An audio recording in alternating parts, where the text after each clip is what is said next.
Hello there, ladies and gentlemen. My name is Ishida. Welcome to the third Nautcast. Today's artwork was provided by Cat Game. For those who do not know her, I posted the link in the description to her channel in the forums. Please check her out. She does great art for Awesome Knots, about Awesome Knots. Just great stuff overall. Today we are going to talk about the community itself, working for the community. With me are two people. One of them is helping people get into the community or just into the game at all. Creepy Pie, welcome to the show. Hey, thanks for having me. No problem at all. The second guy is actually trying to throw together a monthly tournament right now for the community, so Khashix, hello. Hey, thanks for having me. No problem at all. So, how are you guys doing? I'm doing very well, thanks. Pretty good, pretty good. A little tired. It's still really early here in Canada. I guess it is. It is a big problem with the time zones and whatnot, especially due to the fact that the Awesomeness community is so far spread. Yeah, but not necessarily a bad thing. That is true. What time is it actually over at your end, Creepy? Right now it's 9:15 p.m. Oh, that is okay then. Yeah, it's fine. So yeah, today's Nautcast will be like all the other ones. We have some topics to talk about, and we will rattle them down one by one. The topics will be: we will first talk about Creepy's Guides, then we will talk about Khashix's monthly tourney, or the Awesome Knots Megabrawl as it's called now. Is that correct? Yeah, I think it's correct. Yes, sir. And then we are going to talk some more about work for the community in general, just how to get into it, what to watch out for if you want to do something. And at the end, we are actually not going to do a community spotlight this time, because the community spotlight will be put in a separate video, because it's quite a serious matter, so stay tuned. So, first off, your guys Creepy. You do write guides for the Steam community and in the forums. What made you start writing guides? Well, when Steam first announced the Steam Guide feature, I got pretty excited. I wasn't really into guides much. I never read a lot of guides. I really never made a guide even. But I was pretty excited because it was a beta feature, and I'm like a beta-holic, if you can call it that. I really like testing out stuff, testing out beta stuff, just providing feedback when I have it, and just playing around with stuff that is still work in progress. So when they announced it, I was thinking, like, which game can I make a guide for? And during that time, I think I played Team Fortress a lot, and maybe some single-player games. But Awesome Knots actually wasn't one of my most played games during that time. But I did play Awesome Knots every now and again. And one of the characters I actually really disliked was Volta. And because, well, he doesn't really have an attack. I mean, other than his right-click skill, he doesn't really dish out damage, which was very confusing for me at first. But after a while, I got used to it, and I really fell in love with that character to a certain extent. Because I'm very much a support player, not just in Awesome Knots, but in most co-op and versus games in general. Like in Team Fortress, I really like to play the medic, and in games like Dota, I usually play support characters. I really got used to Volta pretty quick, and I quickly found a couple of builds that worked well for me, which were just a little bit different from each other. So I just thought and was like, well, maybe I could make a guide about Volta. I mean, I'm getting some pretty good games with him. I usually win with him. At that time, a little disclaimer here. At that time, I was about League 6, I believe, and it was 7 months ago. So yeah, I wasn't against really any powerful opponents, but I did well and I held my own as Volta. So I decided to just try and make a guide about Volta with the Steam Guides beta. So pretty much what I did was just took out a piece of paper, a pen, and just wrote down what do I want to see on that guide. And along most of the stuff, most of the regular stuff, just a basic overview of Volta and stuff like that. I also wrote down my builds, and they seem to work well enough on paper. And now it was just time for just bringing up writing it down actually on the Steam guides and just publishing it. So that's pretty much what I did. I just wrote down what I had on paper, like a general overview of what I had on paper. Just wrote it down in Microsoft Word, and then I just elaborated upon it in the guide. Made a few nifty graphics in Photoshop and just published it. Just to see the reception it'll get. And well, I wasn't really expecting much, and it wasn't much of a surprise for me to see that the guide only received a few hundred, no, not even a few hundreds, a few dozen views during its, I believe, first week or so, maybe a few likes here and there, but nothing special. Until one day, I wake up at 6 p.m. I'll never forget this. I wake up at 6 p.m. I just, browse the internet, go on Steam, and then all of a sudden, 21 new notifications. So I'm like, what?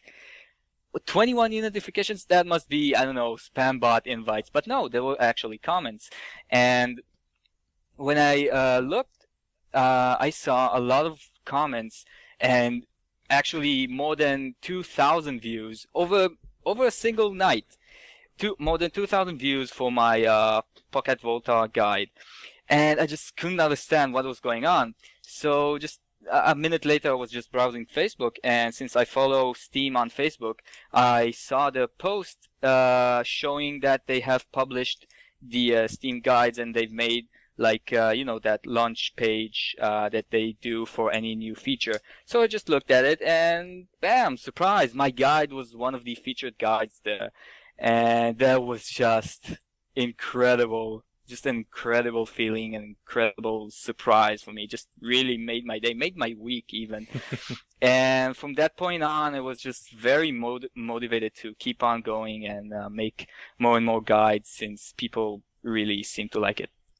All right. So, how much time does it take to actually put together a complete guide? Well, obviously, it depends on the guide. If I'll go over the list of guides I've made, Volta took me about a week or so to do.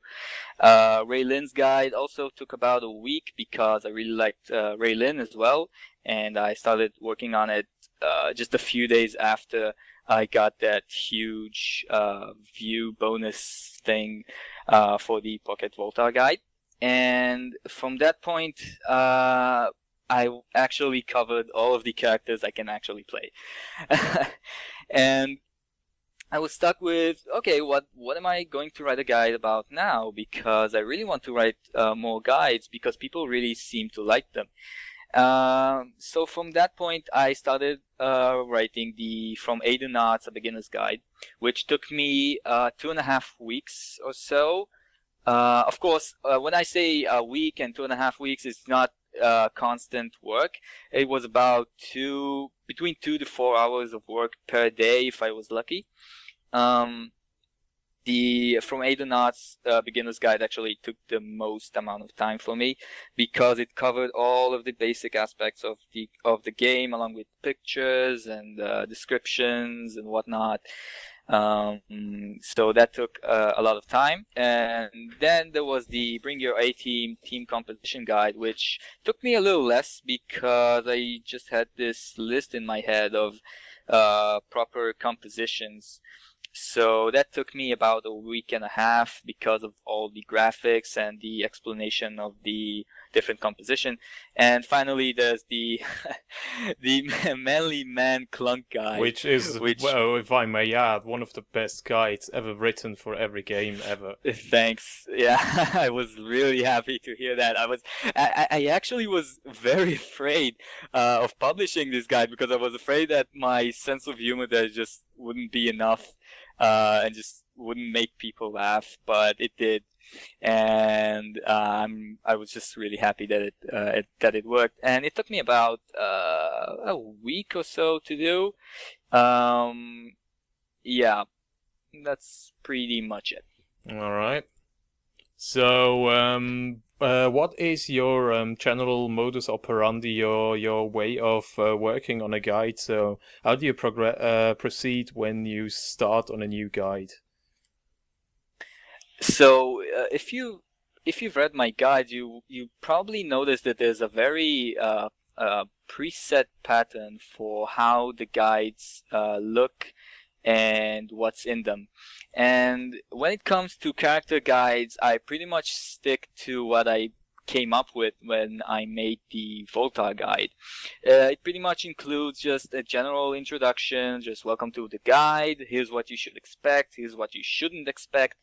And then just a basic overview of the character itself, like, basic stats, health, movement speed, all that.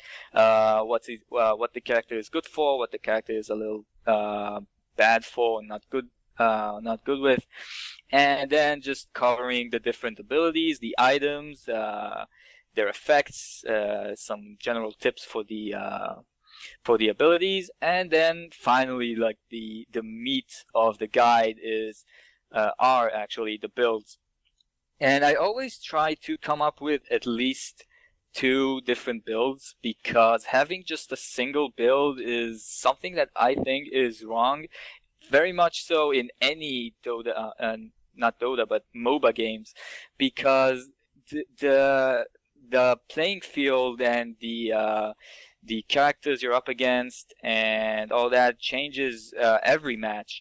And especially so in Awesomenauts, you have different characters, you have different maps, and you really need to have more than one tactic if you want to win the game. And so I just come up with at least 2 builds that are very much different from each other, just so that people will be able to try them out, see what works, see what doesn't, and just see which build should they use and what should they change with every build. After that, there are some extra tips, just general tips about the character, the skills, using them with your teammates, and finally just a few final words to just wrap everything up. And that's pretty much how I make my guides. And it seems like this is a very good structure, because I've actually seen several guides on Steam crediting me for the structure of the guides. So I'm happy to see that people like my guides for their structures as well. I really thought about it a lot before actually publishing it. And that's pretty much as far as character guides go. For everything else, it's special in every case. Like the team composition and the beginner's guide both have their own unique structure to them. But in general, if there's a single rule that I follow whenever I make a guide, no matter what the subject is, and if there's any tip I can give out to an aspiring guide writer, or even just a literature writer, it's important to keep everything flowing. You don't want to have like a sharp turn when you finish a certain chapter. For example, just imagine covering suicide drones and then jumping into aggressive support build, for example, in terms of Volta. The reader just suddenly gets this huge turn, and he doesn't expect it. It kind of breaks the flow of the guide. So whenever I write a guide, I try to make sure that one subject somehow is linked to another, and just eventually leads to an easy and a very nice to read flow between the different chapters. So, for example, you can see at the beginner's guide, and that's I think a very good example. You can see how I cover pretty much like the arena elements, and then I go into the game mechanics, which very much links to the arena elements, and then to the match flows, which is based on the game mechanics, etc., etc., etc. So, yeah, pretty much making sure that every chapter is somewhat linked to the one after it, and just flows into it very smoothly, is a very important part of my guide writing. All right. So, any new guides planned for the future? Well, I have a surprise to announce here. Big surprise. Big surprise. I'm announcing a brand spanking new Gnaw guide, now released on Steam. It's not actually released right now as of the recording time, but by the time you listen to this, you will be able to see it on Steam, live and kicking. This guide is actually a very interesting guide, in my opinion, because Gnaw is such a diverse character. He has so many different roles he can accomplish and take part in the match. So what I've done here is, instead of giving you a single or two builds that are rock solid and just go with that, what I did here is just basically give you two different you could say item sets for each ability that have their own strengths and weaknesses, and you can just mix and match them to see what works for you, what works for your playstyle, and what works for your team composition. And furthermore, there's just that little bonuses I'm I'm actually very proud of. I've made a very in-depth bite comparison for Gnaw, comparing damage over time builds versus pure damage builds in terms of bite. It has some pretty intense mathematics and even some Excel charts, so I'm pretty excited about that. All right, so a first on the Nautcast, a exclusive reveal of a Naut guy, which is great because Naut is getting picked up more since his recent buff. Plus he's also getting played in competitive, like we've seen in the Summernauts tournament. Yeah, definitely, and you could really see, especially in the Summernauts tournament. I actually co-casted two different matches. I don't remember the teams right now, but you could see how Gnaw can be played so differently. You have a Gnaw build that is basically a Wheedling Nest build. You just focus on that Wheedling Nest, and you make sure that your enemies come inside and just get wrecked in the face as soon as they come in. And then you have a more arena controlling Gnaw, which is just controlling all the different jungles and placing Wheedlings everywhere that act not only as farm tools against critters, but also as some very important wards that actually Awesomenauts doesn't have. So when you have a Gnaw in your team, you actually have the advantage of wards in your team, which is very useful. All right, so talking of tournaments, we kind of skipped over you right there, but Khashix, the monthly Awesomenauts Megabrawl, how's it going there? How's your planning going? It's going pretty good so far. Sign-ups are hopefully going to open very soon. I'm thinking right after this is recorded. I have found a good 14 people willing to volunteer and help out with the organization of the tournament. And all in all, it just seems to be happening really smoothly right now. It's a little rocky at first, but things picked up pretty quickly. All right, so what exactly are you shooting for in this tournament? Like, what is your target? My target is to just get people to have fun and enjoy the game in a more competitive environment, and to let people see how the more competitive teams maneuver their characters. Alright, so every tournament, of course, needs a rule set. I saw you thought one out for yourself. What are the cornerstones for your rule set? That's still in the works a little bit. Of course, I've got till the end of the month to get that together, but overall, it's going to be best 2 out of 3 matches for every round leading up to the grand finals, which will be best 3 of 5. And what's going to happen is, right now I'm sort of on the edge between map eliminations and just overall random map choices. I'm sort of leaning towards map eliminations because it just seems like a better idea in case someone has a build focused around, say, AI station. But overall, there's been a lot of outlash towards that in my PM box on the forums, which it's never fun, but just gotta work through that.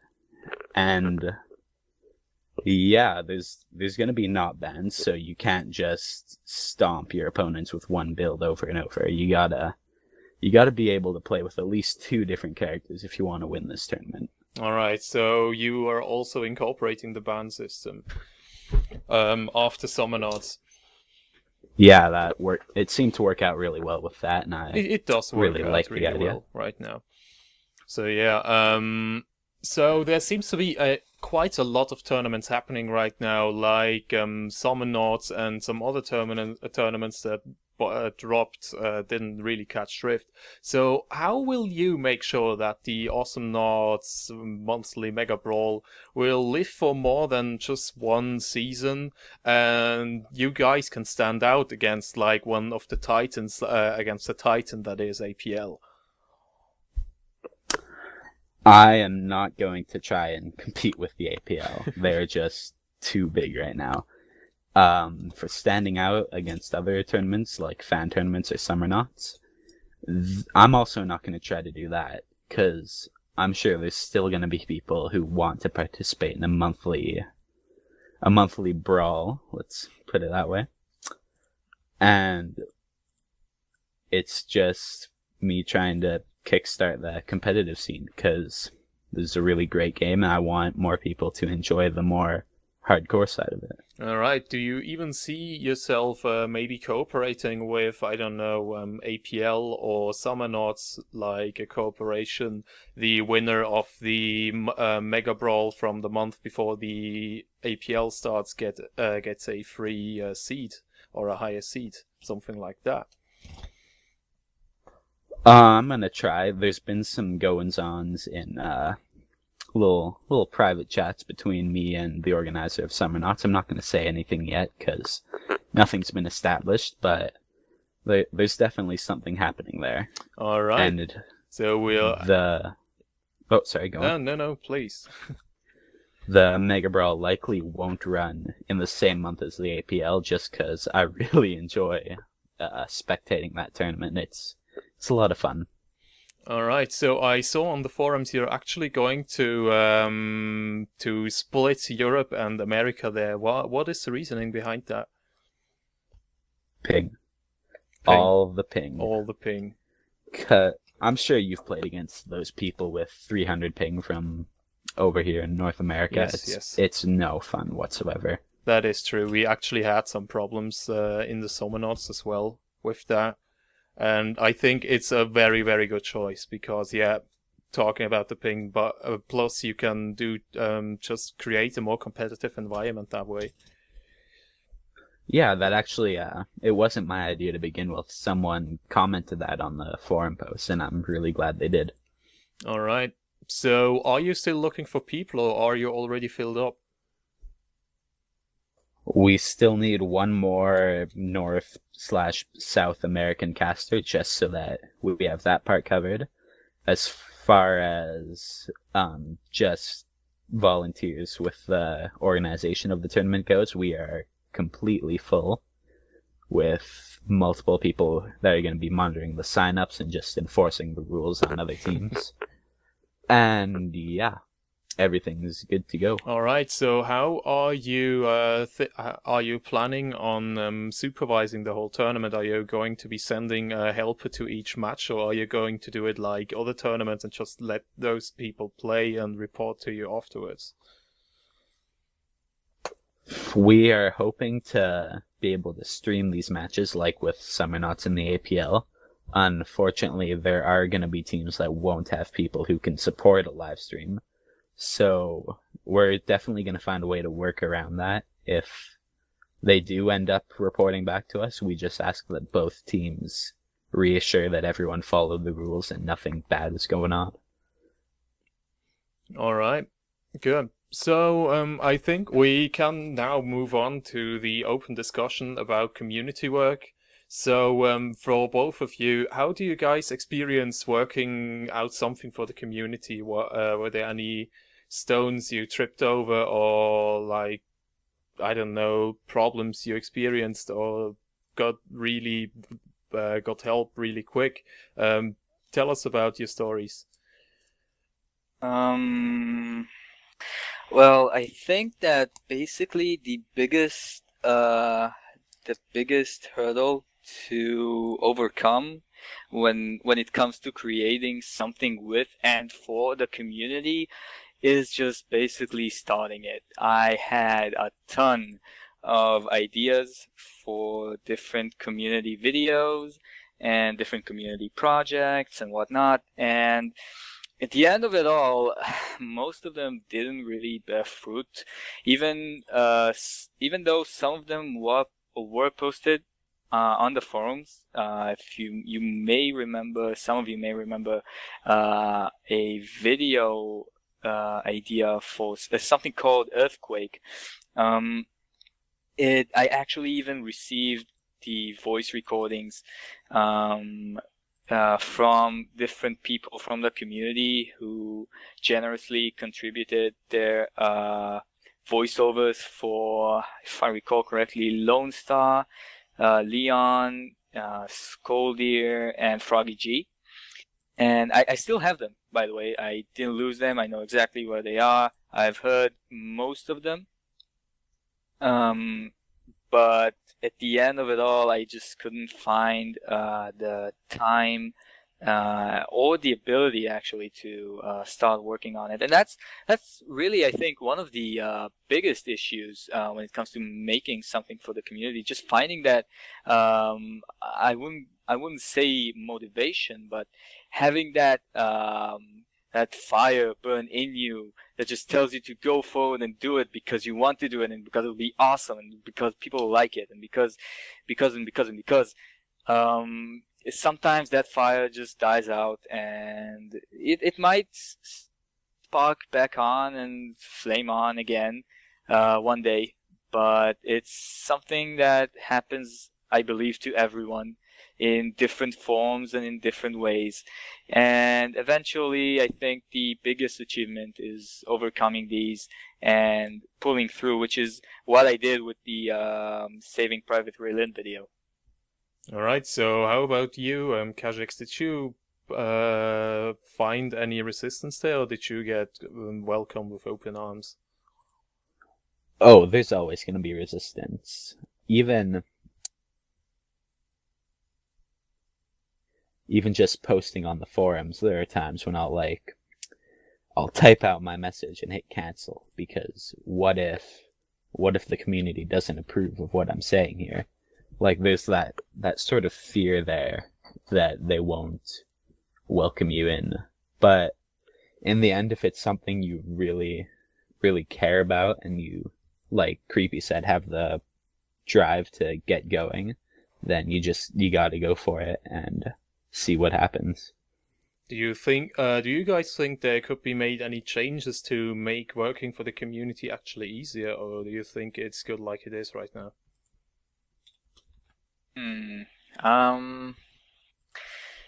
Well, I think that the forums currently are a very good place to just share your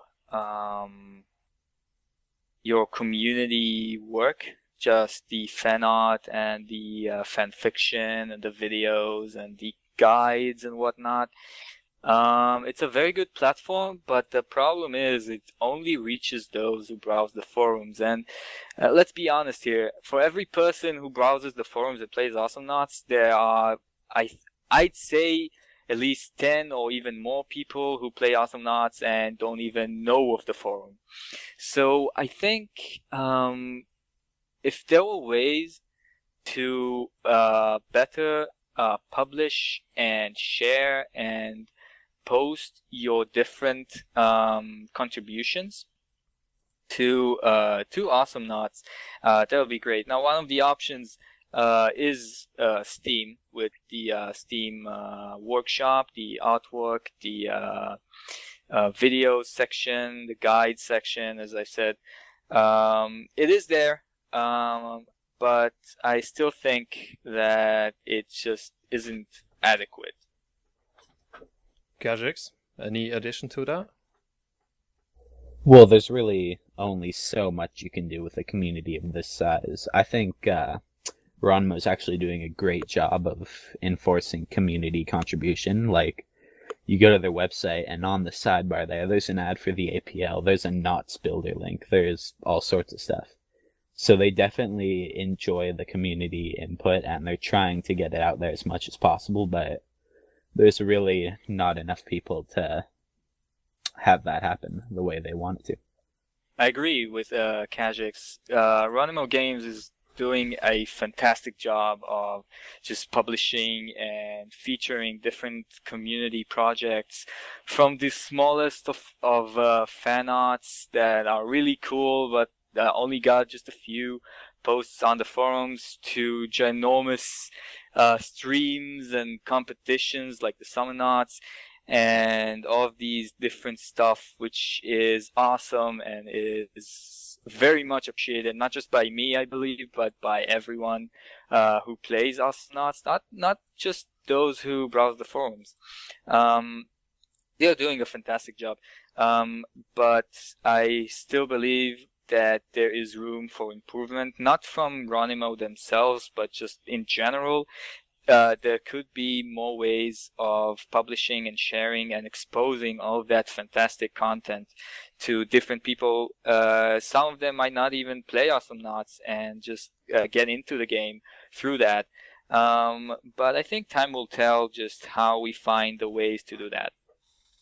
All right, so I think everybody agrees that it's always better to have more people working on the community. So what would you guys tell somebody that just wants to start out, do some work themselves? Well, it's very hard to just start and just make something. It's not like you wake up one morning and say, okay, I'm now going to make the most awesome Awesomenauts video ever. No, it's usually not like that. I can say for myself that when I came up with the idea for Saving Private Raylin, it was actually on a bus trip on the way home. I just came up with a ridiculous idea of Raylin getting kidnapped. Just a very broad idea, not a lot of details in it. And from there on out, I just started working on the details and the scenes and started recruiting people. So what I'm trying to say here is that don't be afraid if you don't have any idea right now. Don't be afraid if you think that your skills might not be adequate, or that you might not be able to come up with something satisfaction that the community might like. You just need to give it some time. You will eventually come up with something. You could try to browse the fan art subforum, or just browse the internet for Awesomenauts fan-created content. And maybe somehow an idea will pop up. And once you get that idea, don't be afraid to just start thinking about it. The most important tip is write it down. You have no idea how many ideas I actually had and have forgotten because I didn't write them down. So just even if you try to fall asleep and you just suddenly get this great idea and think, oh, I'll just write it tomorrow. And no, write it right now. Wake up, write it, and go back to bed. Because if you don't, you'll forget it. And once you have that idea on paper, start thinking about how you can execute it. And if you can't pull it through, you don't know how to do video editing, or you don't know how to draw well, I believe that the Awesomenauts community has one of the best and friendliest MOBA communities out there, definitely. And people in the community will be more than happy to help you out and just express interest in your projects. And from there on out, it's just a matter of determination, time, and fun. All right. I can confirm that the community will help you out. That's all. That is all. Okay. Do you guys have anything to add? Anything you want to give? Oh yeah, God damn it! I actually forgot the last question. So, planning something and doing something is one part, but you actually, more in the case of your guides and less in less extent for a tournament, you have to advertise that. How do you guys advertise your stuff? Obviously, the forums. The forums are the hub of most active and contributing Awesomenauts players. So just publishing it on the forums is I think it's the first thing I do. As soon as I click on the publish button on Steam, I just immediately copy and paste the link to the guide into a thread which has its body already written out and the title already written. So just post it on the forums immediately. And then going to the Awesomenauts Reddit. Actually, a lot of people aren't aware that Awesomenauts has a Reddit, reddit.com/r/Awesomenauts, I believe. There are people there. There are people just browsing it every now and again, posting links, posting comments. So posting your stuff there is also a way to get some more people to see it. And from there, it's just a matter of working hard and just speaking and talking to your friends and just asking them to share, like, and favorite and share and whatnot, your guide or your video or your artwork, and just show it to their friends. And I know that I myself think that I just probably bother them, or they probably won't show it to anyone and just wasting my time here. Well, maybe, definitely. But some people might care enough to share it and to just show it to their friends and show it to even just random people. So don't be afraid to do that. And one last thing I personally do is, after I've made, I believe, my third guide, which was the beginner's guide, I've opened a Twitter account at Creepy Pies, in case you're interested. So I've opened a Twitter account to just talk with anyone who likes my content, to share the things I find interesting, and obviously sharing the stuff I create as soon as I do publish them. Cool. As for advertising a tournament, there's forums. I've also, every couple matches at the end, when everyone says GG, I'll just do some shameless self-promotion. And a Steam group, which it hasn't helped all that much yet, but I'm sure if we can get people, like, inviting their friends into there, it might even bring more people to realize that, oh, this is a game that I might really like. I'm gonna buy this. And it all just comes together and works really good in the end. All right. I actually have something to add to that. There are also the Steam communities. Those are the things you see on Steam when you click on your launcher on Community Hub. There are discussions. You can also post there and try to advertise there. Things tend to get lost there, but people read it. and you can actually advertise stuff through there too, especially for tournaments. It is pretty nice. We actually got some sign-ups for Summernauts over this, so yeah, maybe this helps somebody out. Yeah, and I'd also like to add that whenever you publish something, not just you create, but anyone from the Awesome Nuts community creates, obviously with proper credit. That's very important. But whenever you do that, you might actually get more people to play the game. Someone who doesn't play Awesome Nuts might just accidentally walk into the community hub and just see a post about some random video or some random image, and was like, let's check this out. And he or she might get interested and take a closer look at Awesome Nuts, maybe even buying the game, supporting Ronimo eventually, and just adding more players and just improving the community, or rather making it bigger, just through that simple contribution of yours. I'm just going to take a stroll down to the community hub. Oh yeah, do that. And another thing to add, actually from my experience from the Nautcast, if you have a finished product and you think it is good enough and you put a lot of work into it, go address Ronimo themselves, because they do support the community very, very hard. So if you do have a well thought out idea and already worked up some concepts and just need some advertisement, hit them up, and they might even post you on Facebook or post you on Twitter or wherever. They like to support the community, be it a tournament or be it just a podcast or a guide. We all got featured already on the Ronimo Facebook, so yeah, do that. Don't be afraid of them. They're actually really nice guys. Yeah, they are, and it's actually a little funny because I was afraid of them at first. Not afraid, but they're developers. They don't have time for me. They don't have time for my silly video with like a story that doesn't even make any sense. Well, you shouldn't harass them. You just should approach them with the respect they deserve. I mean, yeah, they are working on the game every day, so you shouldn't just like spam Yoast like, hey, look at my video is awesome, please post it on Facebook.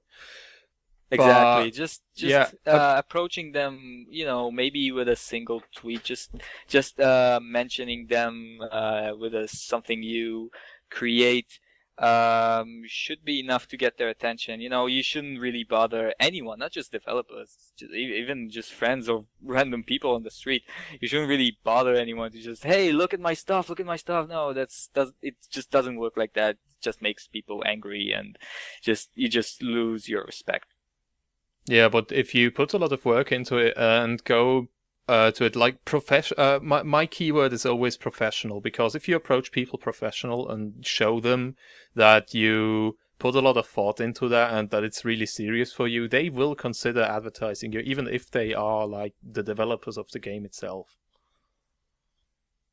So yeah, I think we already reached the end. I want to say this again, the community spotlight this time will be a separate video. Please check that out. It is actually a very serious matter for the community in a whole. But Creepy Pie, Khashix, do you guys have any last words, any shout outs, any shameless plugs? Okay, I'll do my my usual shameless plug. Follow me on Twitter at Creepypies with an S at the end for updates regarding my guides and whatnot and future projects and just random awesome not stuff which I like to publish there. And one thing I'd also like to say here while I have the chance is that whatever happens in the game, I see a lot of threads in the forums about stuff like pre-mades and just people wrecking other people's games and whatnot. And I feel their pain. I definitely feel their pain, but And I understand the argument of I paid for this, therefore I should enjoy this. At the end of the day, though, this is a game, and Ronimo are doing their best to support each and everyone who plays the game and just try to balance out everything that's going on, trying to make everyone happy, which is obviously impossible. So just remember to enjoy the game, enjoy the meta, enjoy the community which surrounds, especially Awesome Knots.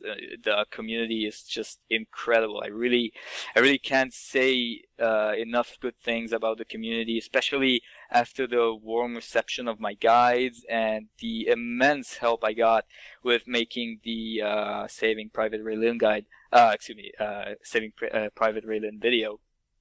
That all that immense support and just the warm welcome, not just on the forum but over at the Mumble, which details you can find on the forums, by the way. It was an incredible journey for me. The journey still continues. I still make guides, I still make content, and I think that even if some of the things that happen in the game might not suit your taste, you might want to try and explore other things like the community, like the meta, like the different tournaments, which could maybe spark your interest again and maybe just pull you back in, perhaps with friends. This game is a lot of fun with friends, especially 3v3, so give it a shot. Yep. Time for my shameless self-promotion. Go check out the Awesome Nuts Megabrawl thread on the forums. Join our Steam group. It's the exact same name as the forum thread. I will actually link all of this in the description. Yes. I think that would be best, wouldn't it? Follow all of them links. Thank you, Ishida, for having me on here. There's a big eye-opener. For the longest time, I thought Creepy Pie was a woman. Okay. I actually thought that too. Wow, I guess I think of that most of the people on Awesome Knots are women, because I even thought that I thought Clever Girl was a woman. I thought Creepy Pie was a Clever woman. Girl has a girl in his username, so it's kind of, how should I say it?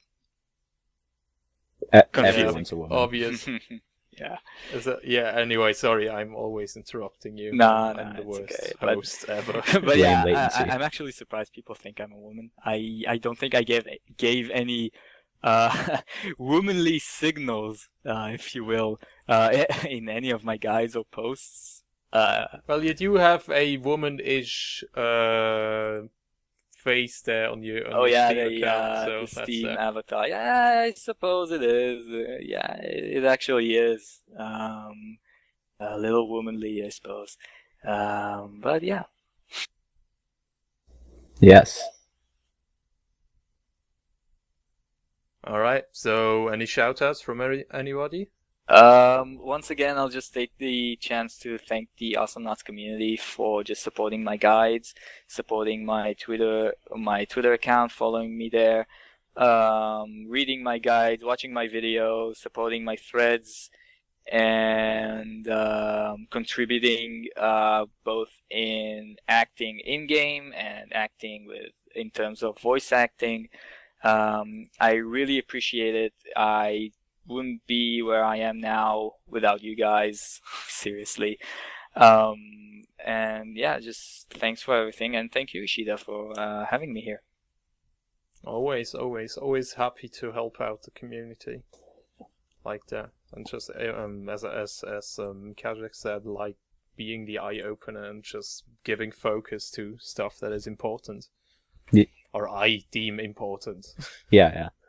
I would actually really like to thank, I can't remember their name, but whoever it was that hosted the Summer Knots tournament. That was a lot of fun to watch, and I stole a bunch of your rules. I'm terribly sorry. It is okay, man. It is okay. Our rule set is like open source, so just take what you need. It is actually Rancid Rodent Quick are the guy who would actually be the co-host here, but he is not because he is actually just casting some Summonaut stuff Right, right Quick. now. Thank you, Quick, for being Yes. such an awesome dude. That's about it. Okay, so I think that is it. I thank you guys for coming.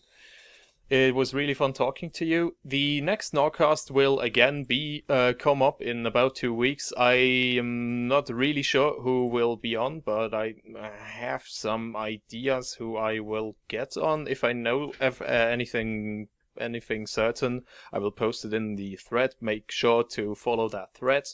And yeah, I just wanted to plug the Summonauts tournament real quick because we are having a lot of fun casting and just organizing this whole thing. So yeah, if you wanna watch it on twitch.tv/rancidrodent or twitch.tv/ishidasuki, or just follow us on twitter.com/summonauts. We post every match that is coming up. You can also follow us via the Ronimo Games Twitter. They are doing a fantastic job of just advertising us. It is great fun working with those guys. Plus, if you missed any of the matches, Olivier actually did a thread in the forums about the games that already went down. So yes, I think that's about it. Yeah, casting the. Once I again- just want to add one last thing. Casting. I was Please. co-casting some of the matches in Summonauts, and I have to say, the only professional Awesomenauts match that I watched was the APL2 finals. And you know, I got excited. Obviously, it was a great game. But I didn't get too much into it.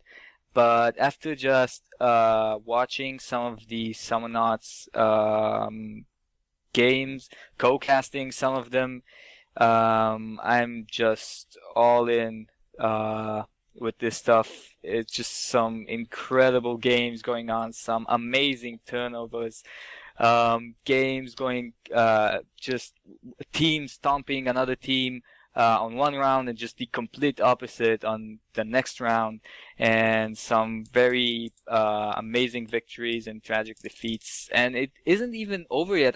If I remember correctly, the quarterfinals didn't even start yet, so we are in for some incredible stuff, if I may say so myself, with my non-biased opinion. And yeah, some cool stuff. Check it out. Yes. So, yes, I think that was it. Thanks again, guys, for coming on. I will see, but you guys will hear us, or at least me, on the next Nautcast in about 2 weeks. I have been Ishida. This has been the Nautcast.